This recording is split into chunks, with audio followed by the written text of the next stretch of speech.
Hello guys, welcome to the trade verse channel. और आज मैं आपको बताने वाला हूँ एक बिगनर फ्रेंडली स्ट्रेटजी जो मैंने पहले भी अपने एक शॉर्ट्स वीडियो में जो मैंने पहले अपलोड की थी कुछ वीक्स पहले, उसमें मैंने बताई थी ये स्ट्रेटजी। और मुझे लगता है कि अब आप लोगों को इसका एक डिटेल्ड वर्जन और जिसमें मैंने बैक टेस्टेड डेटा बताए हैं और कौन सी मार्केट्स को अवॉइड करना है और कौन सी मार्केट्स में इसको ट्रेड करना है और क्या क्या चीज़ें ध्यान में रखनी है और क्या क्या चीज़ें ध्यान में नहीं रखनी है, ये सब चीज़ें भी मैं इंक्लूड करूँ और आप लोगों को एक डिटेल्ड वर्जन दूँ इसका। और मेरे को ऐसा लगता है इसलिए मैंने ये वीडियो बनाई है।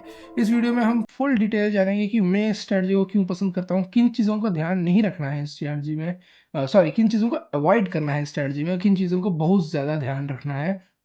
और मैं अपने बैक टेस्टेड कुछ ट्रेड्स हैं रिसेंटली, मैं वो भी बताऊंगा आपको। ठीक है, सो मूव ऑन करते हैं वीडियो पे, मिलते हैं इंट्रो के बाद।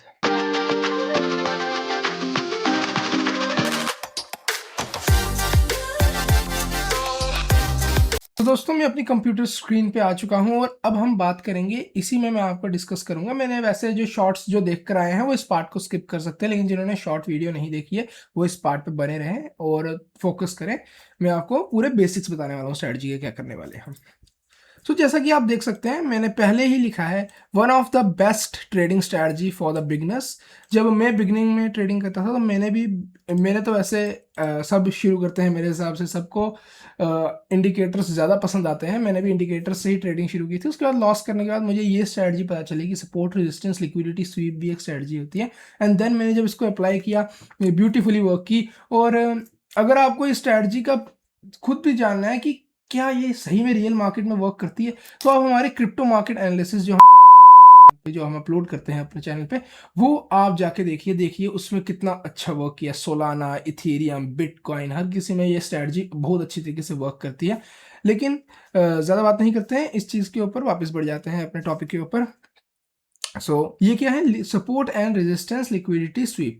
नाम से ही पता चल रहा है सपोर्ट और रेजिस्टेंस की लिक्विडिटी स्वीप होनी चाहिए। लिक्विडिटी स्वीप मीन्स मैं समझाता हूँ। जैसे कि आप यहाँ देख सकते हैं इन अवर रिसेंट एग्जाम्पल, नीचे ही दिखता है आपको लिक्विडिटी स्वीप। पहले मैं समझा देता हूँ क्या होता है। ये देखिए, मार्केट बहुत ज़्यादा नीचे आई, लगातार नीचे आ गई बहुत खतरनाक तरीके से, एंड देन मार्केट कंसोलिडेट कर रही है। बहुत बढ़िया, मार्केट कंसोलिडेट करती है क्योंकि मार्केट फेजेस में मूव करती है। फिर मार्केट ने इसको ब्रेक कर दिया। अब जो नए ट्रेडर्स हैं, जैसे मेरे जैसे, जो मैं नया बिगनर था, आप बिगनर्स हो सकते हैं, तो आप क्या सोचेंगे कि भाई साहब ये एक बहुत इंपॉर्टेंट रेजिस्टेंस लेवल था, ये ब्रेक हो गया, या फिर ये एक सपोर्ट लेवल था, ये ब्रेक हो गया, तो गारंटी है मार्केट नीचे चली जाएगी। मार्केट ब्रेक डाउन कर चुकी है, मार्केट को सेल करो सेल करो। तो मार्केट ने बहुत सारे लोगों के सेल देखे, लेकिन बिग प्लेयर्स चाहते थे यहाँ पे बाइंग करना, तो बिग प्लेयर्स ने यहाँ पे बाइंग की एंड देन मार्केट ऊपर चली गई। और आप लोगों के जो स्टॉप लॉसेस, ये इस लेवल पे जो आपके स्टॉप लॉसेस थे वो हंट कर लिए बिग प्लेयर्स ने, जो सेलिंग करके आए थे। तो इसको कहते हैं support and resistance liquidity SVEEP. सबसे पहले आपको support level and resistance level mark करना है अपने चार्ट के ऊपर आके। ये भी हम लाइव चार्ट में जाके भी देखेंगे। पहले मैंने देखी यहाँ पे एक सपोर्ट लेवल अपना मार्क कर लिया था। उसके बाद मार्केट वैसे ही मूव कर रही थी एंड इसको ब्रेक किया एंड देन मार्केट ने इससे बाउंस बैक कर दिया अपसाइड की तरफ। तो ये हमारा स्टॉप लॉस कहाँ पे होगा? हम पहले बात यहाँ पे बाइंग करेंगे, इस लेवल पे एक कैंडल कंफर्मेशन, या फिर उस पर आगे बात करते हैं कैसे बाइंग करेंगे हम। ये चीज पे हमने बाइंग करनी है, इस जगह पे, इस स्पॉट पे हम बाइंग करेंगे एंड यहाँ पे हमारा स्टॉप लॉस होगा। Okay, that's understood? क्लियर? नहीं समझ आया? रिवाइंड कर लीजिए। अब यहां देख सकते हैं मैंने लिखा है target best and most possible target. क्या पॉसिबल है हमारे? मैंने जितने भी बैक टेस्ट किए हैं अपने स्ट्रेट में, जितने ही मैंने इतने सालों से मैं कर रहा हूँ इस स्ट्रेटजी को वर्क, तो मुझे ये पता चल चुका है कि 1:2 इसमें मोस्ट प्रोबेबल होता है। 1:2 तो मिलना ही चाहिए इसमें, 1:2 का आपका मिनिमम टारगेट होना चाहिए। लेकिन अगर आप रिस्क टेकिंग है, आप बिगनर नहीं है, आप आस्ते आस्ते एक्सपर्ट हो चुके हैं स्ट्रेटजी में, तो 1:3 1:4 के लिए भी जा सकते हैं एंड सो ऑन। यहाँ पे मैंने देखा है, मेरे एक फ्रेंड थे, तो उन्होंने 1:10 अचीव किया है। 1:10, कैन यू इमेजिन?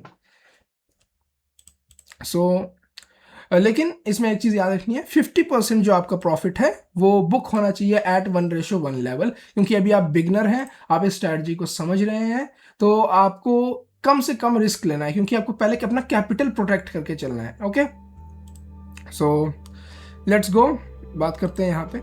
देखिए मार्केट अब रेजिस्टेंस में कैसे वर्क करेगा। मार्केट अप ट्रेंड में था एंड देन मार्केट कंसोलिडेट कर रहा है। ये देखिए, ये कंसोलिडेशन, क्या बात है, कंसोलिडेट कर रहा है। तो यहाँ पे एक रेजिस्टेंस फॉर्म कर दिया इसने। ओके, बहुत बढ़िया, रेजिस्टेंस फॉर्म किया। अब यहाँ से मार्केट ने रेजिस्टेंस को ब्रेक किया, सबको लगा बाइंग करनी चाहिए, बाय बाय बाय, सबने बोला बाय करना चाहिए। हम बाय नहीं करेंगे क्योंकि हमको पता है ये ट्रैपिंग है। तो मार्केट ने यहाँ से नीचे गिर गया, हमारी सेलिंग एंट्री इस लेवल पे होगी। अगर आप क्लियरली देख पा रहे हैं, हमारी सेलिंग एंट्री इस लेवल पे हमारी सेलिंग एंट्री होगी। एंड देन हमारा स्टॉप लॉस जो होगा इस स्विंग हाई पे होगा। ओके, एंड देन हम एक बड़ा अच्छा मूव कैप्चर कर लेंगे। एज यू कैन सी यहाँ पे भी मैंने सेम चीज़ लिखी है, 1:2 हमारा बेस्ट पॉसिबल टारगेट हो सकता है एंड 1:1 पे हमारा 50% प्रॉफिट बुक होगा। Okay, points to remember before implementing this strategy. मैंने ये पॉइंट्स अपने सालों के एक्सपीरियंस से लाए हैं दोस्तों, आप इसको यूज़ कर सकते हैं। इसको अपने टाइम बचाने के लिए, जो मैंने टाइम इन्वेस्ट किया इस चीज़ में, आप उसको बचाने के लिए इन पॉइंट्स को देख सकते हैं। फर्स्ट ऑफ ऑल, ये पहला पॉइंट ना, मैंने जितने भी लोग इस स्ट्रैटेजी को सीख के लॉस करते हैं ना, जितने भी लोग मैं बता रहा हूँ, उनमें ये चीज़ कॉमन होती है, ये फर्स्ट पॉइंट कभी फॉलो नहीं करते। दे विल गो और वो लाइव मार्केट में ऑर्डर्स पुट करना शुरू कर देंगे एंड देन शॉक। वो उस इंस्ट्रूमेंट को नहीं समझते हैं, वो गोल्ड को नहीं समझ रहे हैं, वो यूएस ऑयल को नहीं समझ रहे हैं, वो समझ नहीं रहे हैं कि इसमें ट्रैपिंग किस टाइम पे चलती है, किस टाइम पे नहीं चलती। उनको ये नहीं पता है कि न्यूयॉर्क सेशन के टाइम पे ट्रैपिंग होना मुश्किल होता है, सपोर्ट एंड रेजिस्टेंस पे हमारे को एसेंस मिलते हैं स्ट्रैटेजी में, उनको ये नहीं पता। लेकिन मेरा एक्सपीरियंस से मुझे पता चल चुका है, support and resistance liquidity sweep में न्यूयॉर्क सेशन में एसेंस हिट होते हैं। तो ये कैसे पता चला मेरे को? फर्स्ट पॉइंट से। फर्स्ट पॉइंट क्या है? Back test, minimum 100 trades back test करने हैं आपको, फिर उसको फॉरवर्ड टेस्ट करो। पहले बैक टेस्ट करो यार। आपको क्या लगता है आपने स्ट्रैटेजी सीखी चले गए तो मार्केट में पैसा नहीं चल? नहीं भाई, आपको समझना पड़ेगा उस इंस्ट्रूमेंट को समझो। मैं बिटकॉइन एंड इथेरियम का ही एनालिसिस क्यों देता हूँ, मैं गोल्ड का एनालिसिस क्यों नहीं देता अभी यूट्यूब पे? क्योंकि मैं अभी और इसको समझ रहा हूँ। मुझे ये जिस मोमेंटम में मैंने गोल्ड को ट्रेड करना शुरू किया है रिसेंटली 2 साल से, तो मुझे पता है कि अभी मैं इतना एक्सपीरियंस्ड या फिर कैपेबल नहीं हूँ कि मैं गोल्ड की भी इनपुट्स प्रोवाइड करूँ आप लोगों को, गोल्ड के भी ट्रेड्स प्रोवाइड करूँ, क्योंकि मैंने उसमें इतनी टाइम अपना इन्वेस्ट नहीं किया। तो आपको टाइम इन्वेस्ट करना पड़ेगा इंस्ट्रूमेंट में। आप बीटीसी में टाइम इन्वेस्ट करें, इथेरियम, सोलाना में टाइम इन्वेस्ट करें, बैक टेस्ट करें, हर किसी के 100 मिनिमम ट्रेड्स बैक टेस्ट करें and then you will see the results कि आपकी कैसी इंप्रूवमेंट आती है ट्रेडिंग में। एंड फॉर मोर एक्यूरेसी मैंने एक शॉर्ट वीडियो बनाई है, आप जाके देख सकते हैं। 8 मोस्ट प्रॉफिटेबल कैंडलस्टिक पैटर्न है। एक्चुअली अब 9 हो चुके हैं जब से मैं ये देख रहा हूँ। मारुबुजू भी एक कैंडल मैंने ऐड कर दिया है, याद रखिएगा। Marubozu candle, totally 9 most profitable candlestick patterns आप यूज कर सकते हैं अपने। अगर कैंडलस्टिक पैटर्न अगर आप यूज करेंगे तो आपकी प्रॉफिटेबिलिटी बढ़ जाएगी ट्रेडिंग में, स्ट्रेटजी में। सो इसको आपको यूज करना है लार्जर टाइम फ्रेम पे, आपको सपोर्ट रेजिस्टेंस लेवल बनाने हैं। और क्योंकि ये बिगनर के लिए, अभी जो बिगनर्स हैं जो नई स्ट्रेटजी को यूज करना शुरू करेंगे, वो 1 hour 4 hour daily time frame पे सपोर्ट रेजिस्टेंस लेवल बनाएं। लेकिन उससे कम में ना जाएं। बिटकॉइन इथेरियम में तो बिल्कुल नहीं जाएं, क्योंकि वो 24/7 मार्केट खुला रहता है, तो 15 मिनट्स में बिल्कुल उसमें नहीं बनाना है। अभी अगर आप बिगनर हैं तो आप 1 hour 4 hour and daily time frame पे ही सपोर्ट रेजिस्टेंस लेवल्स को मार्क करेंगे। लास्ट पॉइंट हम बात करेंगे, use time frame shifting. It's most important. पता है क्यों? जब मैं नया स्ट्रेटजी को वर्क करना शुरू किया था, मैं 1 आवर में सपोर्ट रेजिस्टेंस देखता था, 1 आवर पे ही ट्रेड पुट करता था, तो मेरा जो स्टॉप लॉस होता था ना, वो बार बार हिट हो रहा था। तो मेरे को लगा यार मेरी ना कोई स्ट्रैटेजी में ही गड़बड़ है। लेकिन फिर मैंने टाइम फ्रेम शिफ्टिंग समझा कि टाइम फ्रेम शिफ्टिंग भी एक चीज़ होती है। तो मैंने 15 मिनट्स पे आता था। लेट सपोज मैंने 1 आवर पे एक सपोर्ट या फिर रेजिस्टेंस लेवल का ब्रेकआउट या ब्रेकडाउन देखा और ट्रैपिंग देखी, तो मैं 15 मिनट्स पे शिफ्ट करके उसमें अपना ट्रेड पुट करता था। उसमें मेरा स्टॉप लॉस भी छोटा आता था एंड टारगेट भी मैं अचीव कर लेता था जल्दी। ठीक है ना? जैसे मैं क्या कह सकता हूँ, मेरे को अब जितना थोड़ा बहुत एक्सपीरियंस है गोल्ड में, तो मेरे को ये समझ आता है गोल्ड दिन में 500 पिप मोमेंटम आराम से दे सकता है। मीन्स 250 पिप से बड़ा स्टॉप लॉस आपकी ट्रेड में नहीं होना चाहिए, वरना आपका प्रॉफिटेबल होना मुश्किल हो जाएगा। उस ट्रेड में 1:2 अचीव करना मुश्किल हो जाता है। This is my experience, personal experience. तो वैसे ही आपको इंस्ट्रूमेंट को समझना पड़ेगा और टाइम फ्रेम शिफ्टिंग का भी यूज करना पड़ेगा कि आप बिग मूव्स कैप्चर कर पाए स्मॉल स्टॉप लॉसेस के साथ। ओके, सो गाइज अब बढ़ते हैं आगे अपने लाइव चार्ट की तरफ और आपको ये रूल्स रिमेंबर करने हैं, नोट्स बनाइए, इसकी कॉपी में लिख लीजिए इन नोट्स को, या फिर अपने जिस लेट सपोज ये आपका डेस्क है तो उसके सामने आप प्लेस कीजिए अपने नोट्स को और इस रूल्स को प्लेस कर लीजिए कि आपको ये चीज़ें देखनी है फर्स्ट ऑफ ऑल आपको ट्रेड पुट करने से पहले, ठीक है। So let's move on to our back test in the live markets, देखते हैं। So what can you see, यहाँ पे आप देख सकते हैं मैंने मार्क किया हुआ है पहले से ही, this is the resistance level perfectly. Resistance level को यहाँ देखिए, ये एक बार मूव आया, देखिए वन ऐसे मार्केट ने मूव किया, एक रेजिस्टेंस लेवल बन गया और इसको मार्केट ने यहाँ पे विक मार के मूव कैप्चर किया और यहाँ से हमारा ये ले लिया, ठीक है, हमारा प्रॉफिटेबल बन गए हम यहाँ से, सॉरी हमने ट्रेड यहाँ पे पुट किया। लेट्स सपोज ये इस जगह पे कैंडल कंफर्मेशन देख के मैंने ट्रेड पुट किया। मेरा स्टॉप लॉस वैसे बहुत बड़ा स्टॉप लॉस है, आपको लोअर टाइम फ्रेम पे जाना है, मैंने आपको बोला पहले ही लोअर टाइम फ्रेम पे जाएंगे एंड देन आप 1:2 अचीव करेंगे। वैसे मेरे को लगता है यहाँ पे भी 1:2 अचीव होना चाहिए, या 1:2 अचीव हो चुका है, आप देख सकते हैं यहाँ पे आराम से ब्यूटीफुल ट्रेड बनाया आपका। लेकिन अगर आप उसको लोअर टाइम फ्रेम में जाके ट्रेड करेंगे तो आप समझ जाएंगे। जैसे 1 आवर पे देखा है तो मैं इसको 15 मिनट में चला जाता हूँ, ओके ब्यूटीफुली। ये देखिए मेरे को ना, देखिए मेरा एक्सपीरियंस मैं आपको बताता हूँ, मेरे एक्सपीरियंस से ना जब भी ये कैंडल बने ना, इस कैंडल का नाम आप कमेंट कर दीजिए, जब भी ये कैंडल बने, ऐसा कैंडल बन जाए भाई साहब, मैं बता रहा हूँ इट्स लाइक अगर ये स्ट्रैटेजी की एक्यूरेसी 60 to 70% है, इस टाइम पे इसकी स्ट्रैटेजी 80% से भी ज़्यादा चली जाती है, क्योंकि ये कैंडल स्ट्रॉन्ग मतलब बताती है स्ट्रॉन्ग सेलिंग है यहाँ पे, strong selling, okay. So this one here, stop loss आपका यहाँ पे and then you will be like 1:2 आपका यहाँ पे अचीव होना चाहिए। ये देखिए 1:2 अचीव, देख रहे हैं कैसे ब्यूटीफुली वर्क। कोई बात नहीं, इसमें स्टॉप लॉसेस भी आते हैं, कोई बात नहीं, अभी हम चेक करते हैं और ट्रेड्स देखते हैं, एक ही ट्रेड पे हम वो नहीं करेंगे। लेट्स गो, में बहुत सारे मार्क किए हुए हैं पीछे, ओके। ये देखिए बहुत,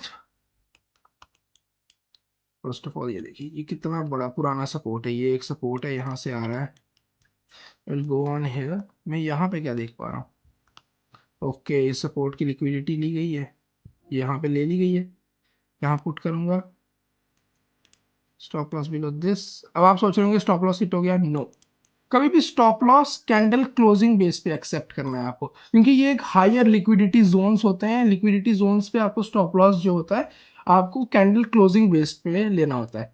और लेट्स गो देखते हैं यहाँ से हमको कितना टारगेट मिलता है, 1:2 हम यहाँ से अचीव कर लेंगे, क्योंकि कैंडल क्लोजिंग बेस पे हमारा स्टॉप लॉस होता है, आपको ये याद रखना है। पर्टिकुलरली मैं ऐसे नहीं बोल रहा हूँ कि इस ट्रेड में स्टॉप लॉस हो गया, इसलिए नहीं बोल रहा हूँ, ये मेरा पर्सनल एक्सपीरियंस है, मैं सही में ट्रेड ऐसे ही प्रोवाइड करता हूँ कि अपना कैंडल क्लोजिंग बेस पे स्टॉप लॉस एक्सेप्ट करता हूँ मैं, ओके। अब आप इसको 15 मिनट में जाके एंड आगे जाके भी आप टेस्ट करते रहिए, मैं थोड़ी वीडियो लंबी ना बन जाए इसलिए मैं अभी बता नहीं रहा हूँ। सो लेट्स गो हेयर, यहाँ आप देख सकते हैं एक स्टॉप लॉस भी दिखा देते हैं, यहाँ मुझे लगता है स्टॉप लॉस हिट हो चुका है, yes guaranteed stop loss hit है यहाँ पे। There is a proper resistance here and then यहाँ पे मार्केट समझिए, मेरे को ये कैंडल लग रही है डोजी टाइप, तो मैं इस पर स्टॉप लॉस अपना रख देता हूँ।